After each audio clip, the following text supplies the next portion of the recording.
Boa noite ao Conselho de Sentença. Gostaria de iniciar cumprimentando a dupla Promotoria de Justiça, o promotor Dr. Sábio. Sabe que sempre é uma honra que o plenário, com Excelência, representar a sua posse. Admiro muito o trabalho do Vossa Excelência, o promotor do plano, apesar do Estado de Saúde hoje estar aqui de maneira combativa e sempre muito atento aos mínimos detalhes do processo. E apesar da divergência de ideias, sempre com um trato muito digno, muito respeitoso à defesa, àqueles que se sentam ao lado dos réus, porque nós estamos julgando seres humanos. Apesar de hoje termos divergência, já convergimos em outras ocasiões. Meus cumprimentos e faço isso em público, todas as minhas homenagens e o carinho na frente do teu trabalho que você está. É recíproco em relação ao senhor e a bancada do presidente. Obrigado. Excelentíssima senhora juíza presidente do Tribunal do Júri, cumprimento Vossa Excelência. Também é uma honra retornar a este plenário, já fazia um bom tempo após a pandemia, que não piso nesse plenário para sustentar e estava sentindo falta, porque nós que somos criminalistas, o plenário do Júri é uma paixão para nós. E é sempre uma honra retornar ao plenário, onde eu tive a oportunidade de fazer a minha primeira sustentação. O meu primeiro plenário do júri sobre a batuta de Vossa Excelência, que também sempre conduz os trabalhos com muita maestria, com muita dignidade e com muito respeito e imparcialidade, seja a bancada da defesa, seja a bancada da promotoria. Meus cumprimentos. Meus cumprimentos a todos os serventuários de justiça. Fazem 2 anos e meio que estamos trabalhando nesse processo e só podemos chegar a esse ponto graças a todos vocês serventuários que trabalham muito para que tudo isso aqui possa acontecer ao final. Então, nosso reconhecimento da bancada de defesa e os meus cumprimentos abertos, na sua pessoa, eu cumprimento todos os serventuários desta casa. Gostaria de cumprimentar aqui a bancada da defesa e inicio meus cumprimentos a vossas senhorias com uma frase. Nós temos o vício da defesa e da liberdade. Nós não escolhemos causas para defendermos. E hoje é uma honra muito grande, doutora Lorena. A minha primeira oportunidade de estar nesse plenário do júri foi com Vossa Excelência e hoje poder retornar e dividir a trincheira da defesa com profissionais tão gabaritados como Vossa Excelência, como a doutora Camila, o doutor Danilo, o doutor Ricardo, que não está aqui, a doutora Letícia, que embora não está aqui de cima, mas contribuiu para que todo o trabalho pudesse ser realizado, e a doutora Hila. Então, difícil até sustentar e falar depois de brilhantes sustentações nessa noite, mas buscarei dar o meu máximo e expor com a maior clareza e objetividade aquilo que está dentro dos autos, para poder respaldar aqueles que hoje se assentam ao banco dos réus. Hoje nós somos a voz de vocês e daremos o nosso melhor para que da maneira mais clara possível, esses que se assentam no banco do Conselho de Sentença possam julgar ao final de maneira tranquila. Lindolfo, obrigado por confiar a sua defesa no escritório há mais de 2 anos e meio e hoje daremos o nosso melhor de maneira muito ética para poder ser a voz de Vossa Excelência. Ao final, e o mais importante, gostaria de cumprimentar o Conselho de Sentença. Hoje, os senhores, Vossa Excelência, são juízes de fato e de direito. Já fazem mais de 10 horas que esse tribunal está acontecendo. E eu tenho certeza que o cansaço físico, mental, ele vem, ele bate e chega sobre seres humanos. Mas, chamam a atenção para Vossa Excelência. Se tiverem dúvidas sobre qualquer pauta desse julgamento, levantem a mão, perguntem à magistrada, questionem, não fiquem com dúvida, porque aqui nós vamos julgar o futuro daqueles que se assentam ao banco do céu, que tem pena de 12 a 30 anos. E ao final, numa palavra monossilábica, sim ou não, ao final vocês vão para casa e aqui eles retornam para a unidade regional com uma condenação que pode chegar a 30 anos. Então, sobre o ombro de Vossa Excelência, há um jugo muito grande de julgar com imparcialidade, de julgar com ética, com transparência, sobre tudo aquilo que foi produzido para Vossa Excelência. Às vezes podemos falar, já fazem 10 horas que nós estamos no Tribunal do Júri, mas essa bancada de advogados e todos que estão aqui no Poder Judiciário estão debatendo este mesmo processo há 2 anos e meio. E tudo que foi produzido em 2 anos e meio, eu vou ter apenas 40 minutos para poder explanar para Vossa Excelência o porquê que o ponto de vista, as teses e as provas que foram produzidas devem caminhar ao final pelo pedido que nós vamos fazer a Vossa Excelência. Então, sei que estão cansados, mas gostaria de chamar a atenção de Vossa Excelência, para que ao final possam lidar de maneira tranquila, com a consciência em paz. E a resposta que nós temos que dar para a sociedade não é que o tribunal de júri é uma máquina de condenação. Nós temos que dar tranquilidade para a sociedade de que, quando um fato acontecer, esse conselho ele vai dar uma decisão justa. E às vezes o senso de justiça é diferente para um e para outro, e hoje nós não temos vencedores e perdedores. Costuma-se dizer que o tribunal do júri é o tribunal das lágrimas. Sabe por quê? Porque de um lado, infelizmente, nós temos uma vida que foi ceifada, mas também, de outro lado, nós temos famílias que choram até hoje por causa do cárcere daqueles que se aceitaram aqui no céu. Então, de uma forma ou de outra, não tem ganhador ou não tem vencedor. Aqui, nós estamos para, da maneira mais clara possível, objetiva, dentro daquilo que o Estado produziu. Ao final, podemos dar um julgamento o mais próximo que significa justiça. E nós não podemos acobertar uma injustiça institucionalizada. Não podemos acobertar a injustiça de quem perdeu uma vida. Iria aqui para dar uma sensação de justiça, condenar 4 pessoas, cometer uma nova injustiça quando não há prova dos autos. Quando não há prova dos autos. O senhor Lindolfo, eu questionei aqui a todo momento. Vocês viram intervindo. Deveriam ter olhado para nós, mas tem advogado chato. Toda hora intervém, toda hora para a sessão, toda hora questiona. E a todo momento se falam assim: eles, os irmãos. Senhores, no direito penal, nós temos um negócio chamado de individualização da conduta. O senhor só pode responder por aquilo que o senhor pratica. Hoje todos nós estamos no mesmo recinto. Se Deus o livre, acontece alguma coisa aqui e há um óbito, não é porque estamos no mesmo local e juntos reunidos para uma sessão plenária que nós vamos colocar todo mundo no saco e vamos tacar para o presídio. Não, eu tenho que identificar qual foi a conduta de cada um. E dentro da culpabilidade deles, ao final nós condenamos. Aquele que tirou, ele tem uma pena. Se ele conduziu o veículo, ele tem outra pena. Se alguém pagou, ele tem uma outra penalidade. E isso inclui a nossa excelência. Fazer a individualização da conduta de cada um daqueles que são citados lá nos céus. E ao final, possamos chegar ao julgamento. Quero traçar apenas uma ordem cronológica de toda a dinâmica dos fatos. O Jader deu um depoimento muito importante. Tanto em juízo, tanto na fase de inquérito policial, quanto aqui hoje para a Vossa Excelência. Jader disse: um dia antes, eu recebi uma ligação de que alguém queria separar do meu Arthur. Então eu comecei na casa do Arthur e da Celeste. Correto? Posteriormente, ele recebe uma ligação e eu perguntei: quem te ligou? O Cleiber me ligou e disse que precisava falar comigo. Ok.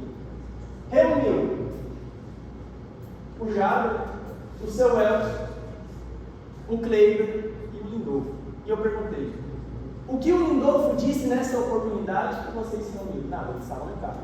O Cleiber disse que estaria sendo pago para separar a vida do Arthur e que ele tinha um valor para revelar quem era o mandante de vida. E ele confirmou isso. O que foi confirmado por todos, pelo seu Elcio, veio aqui também, informou. O Cleiber foi na minha casa junto com o Lindolfo e o Cleiber me exigiu valores para revelar quem teria matado. Mataram o meu filho. Naquele momento ninguém pagou. Arthur, Lindolfo e o Cleiber vão a Goiânia.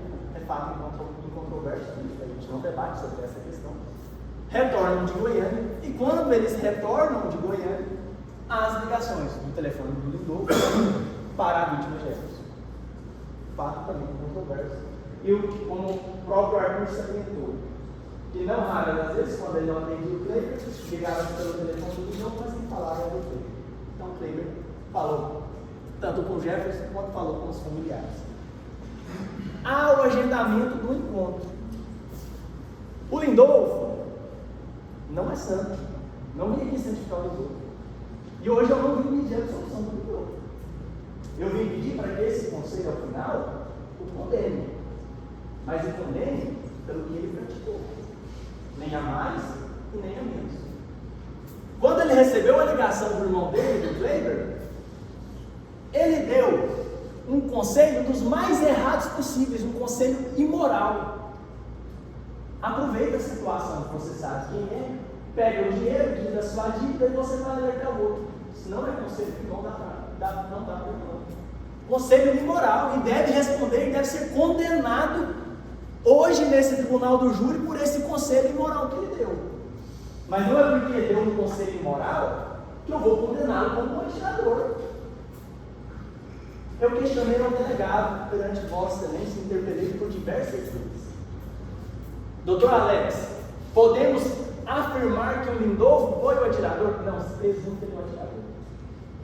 No direito penal não se aceita presunção. No direito penal a gente se traz com um nível de certeza. Porque nós estamos falando aqui de uma pena privativa de liberdade. Nós estamos falando de liberdade também. E com liberdade, assim como a vida, a gente não se brinca. Eu não trabalho com suposições. Eu não trabalho com presunções. Eu trabalho com fatos. E Vossa Excelência tem que ter um nível de certeza se ele realmente praticou aquele fato. E aí eu mostrei para Vossa Excelência o banco traseiro do veículo, como estava no posto de passageiro. Porque, doutor Alex, qual a sua altura? Eu tenho 78. Nessa inspeção que estava esse banco, o senhor cabeleia muito mal. O Lindolfo tem 98. É bem maior do que o doutor Alex, do que o senhor Alex. Bem maior do que o doutor Alex. E eu questionei, doutor Alex, podemos afirmar que Lindolfo atirou contra Jefferson? Não, a gente se presume isso porque houve ligações entre Jefferson, inúmeras ligações que presumia que eles tinham uma amizade, um relacionamento de amigo. Senhores, Lindolfo ele não sequer conhecia o Jefferson, como tão pouco também conhecia o Arthur e como tão pouco conhecia o seu Elcio. Todos os fatos começaram a se desenrolar entre o dia 23 e ao dia 25. E nem tudo que parece é. E hoje o papel da defesa aqui é trazer para a Vossa Excelência o que nós produzimos durante 2 anos para demonstrar o que realmente é. Não, já aparece. Vou dar um exemplo para Vossa Excelência. Simplório, mas para entender. Alguém rouba um carro. Rouba um carro hoje, amanhã bate na porta de você localiza essa pessoa e adquire esse carro. Aí a polícia prende vocês em razão, prende vocês por ter adquirido aquele veículo. E aí o policial fala o seguinte: não, vou prender ele por roubo. Não, mas roubo? Como eu comprei esse veículo? Não, mas você pagou para o cara roubar. Ele pressupõe que você pagou para o cara derrubar aquele veículo. Vocês praticaram isso? Não. Vocês realmente compraram um veículo que era produzido, mas não pagou para o cara roubar. Há uma diferença muito grande. Então nem tudo que parece é. E a Vossa Excelência pode fazer essa decisão na noite de hoje. Então, senhores, por todos os depoimentos que foram concatenados, se perguntou quem pegou o veículo com o carro, o HB20 preto, o Kleber. Quem foi lá exigir os valores do seu Elcio para revelar que era o mandante? O Kleber. No dia após o fato ter acontecido, encontrou na BR próximo de Marzagão para receber uma quantia de R$4.000. Quem recebeu? O Kleber. Todo mundo repetiu isso aqui hoje no plenário. E isso está desde o início das investigações. Agora, pelo fato dele ser irmão do Kleber, pelo fato dele ter antecedentes, nós somos seres humanos falhos e muitas vezes preconceituosos. Não, vamos julgá-lo dessa maneira, porque devido às passagens e antecedentes que ele tem, pressupõe que ele fez. E a vida não é assim. A gente julga em 98% das vezes que a gente julga sem saber os fatos, nós julgamos errados. E hoje aqui a gente está para julgar a vida e a liberdade de alguém. Então a gente não pode trabalhar com suposições. Nós temos que trabalhar com a verdade real que foi produzida dentro do processo. E dentro do processo, que foi declarado durante toda a tarde de hoje para a Vossa Excelência, todo mundo informou que o Kleber tomou as iniciativas. O Kleber pegou o veículo, o Kleber pegou o dinheiro. E o Lindolfo, que não participou desta situação, vai ser condenado na mesma condição do Kleber. Claro que não, isso não pode acontecer. Direito penal é um direito penal do fato, não é um direito penal do autor, não é um direito penal do inimigo. A gente julga aquele fato. O Lindolfo praticou aquele fato. Ele atirou contra o Lindolfo. Como bem dito pelo doutor David que antecedeu. Nós não estávamos no local do fato. Doutor, se eu tive uma dúvida, o que mudou a versão dele hoje? Qual versão? Ele falou que foi para Goiânia. Não, falou da outra vez que não sabia nada disso. Hoje ele estava dentro do carro. Doutor, da primeira vez que ele depois, ele disse que ele foi a Goiânia, que ele teve contato com o Jader, ele informou que ele teve contato com a Celeste e em momento nenhum pegou em dinheiro. A discussão é sobre a dinâmica dos fatos. E realmente, no início, ele informou que sequer ele estava no local dos fatos. Porque, mesmo não estando no local dos fatos, Vossa Excelência, num concatenado de ideias e lógicas daquilo que não está no processo, queria o colocar como atirador dos fatos, atirador dessa situação. O que tem acontecido desde o início dessas investigações. Um concatenado de ideias, sem sentido e de suposições que querem imputar ao Lindolfo como atirador. E aí eu quero trazer o mesmo artigo que o doutor promotor nos trouxe. É o 3? Eu quero entender o porquê da mentira. Artigo 3. Eu não falo mais nada. Eu queria só que o senhor provasse para os jurados por que o Lindolfo é um atirador, só isso.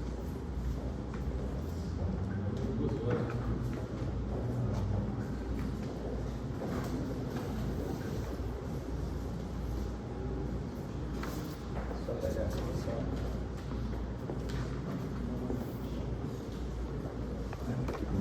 Artigo 29 do Senhores, o doutor promotor veio aqui e falou: todos ali concorrer para o mesmo fim, estando em concurso de agente. O que é concurso de agente? O próprio nome é nos pressupostos. Eu preciso ter um crime praticado por 2 ou mais pessoas. Mas isso não basta. Basta que eu tenha que ter um negócio chamado liames subjetivos. As nossas vontades, os nossos desígnios, eles devem ser iguais e idênticos para a mesma finalidade. O que significa? Nós vamos discutir. Olha, nós vamos praticar a ação. A nossa ideia é igual, idêntica para a mesma finalidade.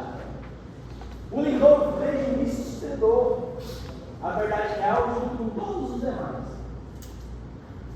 Eu estive com o Kleber na casa do seu Elson. Eu dei sim a ideia para ele aproveitar essa oportunidade de pegar o dinheiro e quitar a outro dia. Mas em momento algum eu planejei ou fiz a morte do Jefferson. Se eles realmente fossem executores do Jefferson, convenhamos. Qual a razão deles terem primeiro entrado dentro do grupo? Dialogado para depois se falar. O executor, se sabe toda a rotina da sua suposta vítima, se estavam armados, eles passariam e iriam embora. Bom? Agora, eles pararam o veículo, desceram, dialogaram com o Jefferson e ali dentro houve um problema, a situação fugiu do controle, que chegou nessa situação, que chegou nesta conclusão. Agora, como realmente se deu a dinâmica dos fatos, só pode nos falar quem estava naquele local, que era o Lindolfo, ele e o Jefferson, que ele não estava ali. O resto, nós estamos conjecturando, nós estamos pressupondo. E o que eu estou trazendo para vocês é de maneira objetiva. O Lindolfo estava no local dos fatos. O Lindolfo estava no local do crime. Mas tem uma diferença entre estar no local do crime e cometer o crime. O que não aconteceu. Olha o que nos traz o artigo 29 do Código Penal. Quem de qualquer modo concorre para o crime se trazer as penas a esse condenado na medida de sua culpabilidade. Ou seja, dentro da conduta e da culpabilidade de cada um, você irá responder. E qual foi a culpabilidade e a conduta do Lindolfo dentro de toda essa situação? E ele foi um autor de uma ideia imoral que deve ser condenada e responder por ela, que foi para Kleber aproveitar a oportunidade de receber o valor do seu Elcio. Perguntei ao seu Elcio, em algum momento o senhor prometeu alguma vantagem para o Lindolfo? Não, eu nem falei com o Lindolfo. Em algum momento o senhor pagou para o Lindolfo? Não, eu paguei para o Kleber aquele valor, porque eu também tenho a minha própria vida. Mas em nenhum momento teve um ajuste prévio. Olha, eu vou te dar este valor e você vai matar fulano de tal. Isso é aliança subjetiva, ajuste prévio. Se isso não aconteceu, não há, primeiro, por qual razão, o seu Elcio ou o Arthur responder como mandante, e tampouco o Lindolfo responder para o executor, porque o executor está executando uma ordem que recebeu de alguém, mas por todos os depoimentos que foram colhidos nessa noite, em nenhum momento se previu que alguém ajustou previamente ou mandou matar a vida de Jefferson, tirar a vida de Jefferson. E aí, eu continuo aqui no próprio artigo 29. Se algum dos concorrentes quis participar de crime menos grave, ser-lhes aplicada a pena deste, essa será aumentada de metade, na hipótese de ter sido previsível o resultado mais grave. O que isso significa? O Lindolfo teve um prévio ajuste com o irmão dele, que está bem claro, para pegar o dinheiro do seu Elcio. É claro, isso está com conversa. Agora, a motivação deste valor, a motivação do recebimento desse dinheiro, ele muda toda a ordem cronológica. E o recebimento daquele valor por Kleber não foi para salvar a vida de Jefferson, mas foi para contar que ele foi imoral na conduta dele e deve responder assim por ela.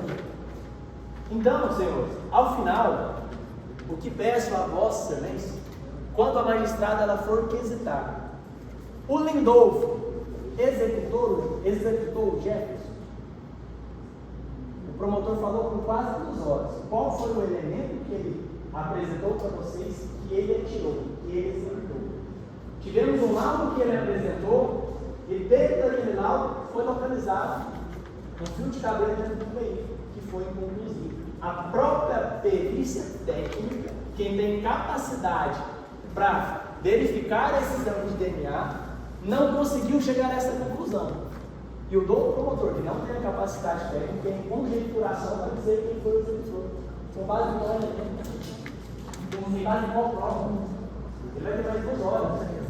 Doutor, me apresente a prova que ele revelou os fatos. Não tem nos autos. E se eu não tenho essa prova nos autos, com base em probabilidade, eu vou condenar? Nosso direito penal não admite probabilidade. Então, quando questionar sobre a conduta do senhor Lindolfo, ele executou Jefferson, nós não temos elementos nesse sentido. Então, esse recurso nosso excelência é soberano. E o processo voltará para a magistrada para que possa analisar o crime de extorsão que ele praticou juntamente com o senhor. Agora, se de tudo vossas excelências entender, não, ele deve responder pelo crime de homicídio. Ele deve responder pelo crime de homicídio. Nós temos as qualificadoras. E as qualificadoras, elas são claras. Mediante paga ou promessa de recompensa. Quem passou o dinheiro para o Kleber foi o seu Elcio. Ele passou com dinheiro para o Lindolfo? Tem algum elemento nesse sentido? Ele prometeu algum dinheiro para o Lindolfo? Alguém trouxe esse elemento para a Vossa Excelência? A acusação que deve demonstrar a prova de que, olha, foi ele que fez. Apresentou para a Vossa Excelência. O Lindolfo recebeu tal quantia de dinheiro. Foi quebrado todo o sigilo bancário do Lindolfo. Ele verificou qualquer transferência para o Lindolfo. O Elcio veio aqui e falou, eu perguntei, o senhor prometeu qualquer quantia para Lindolfo? Não, eu nem conversei com o Lindolfo. Então, de onde eu vou tirar que houve promessa ou pago de recompensa para Lindolfo? Se nós não individualizarmos a conduta de cada um. Não temos autos. Do recurso que nós tivemos um disparo na nuca dentro do veículo. Houve o prévio, voltamos ao concurso de ajuda. Houve o prévio ajuda do Lindolfo do veículo para que se cometesse eventual crime. E desta maneira, alguém apresentou isso para Vossa Excelência? Não, porque isso não existe no processo. Não tem, porque não aconteceu. Não aconteceu. Então, na pior das hipóteses, o que não espera, se Vossa Excelência entender, deve responder pelo crime do homicídio, pune a Vossa Excelência que então condene por homicídio simples. Ele vai responder por homicídio, mas ele não vai responder com uma agravante da qual não pode ser aplicada a ele porque não homicídio.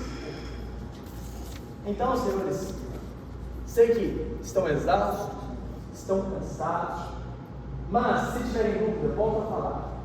Porque no final eu vou falar no monossilábico, vocês vão decidir o futuro daqueles três que estão assassinados.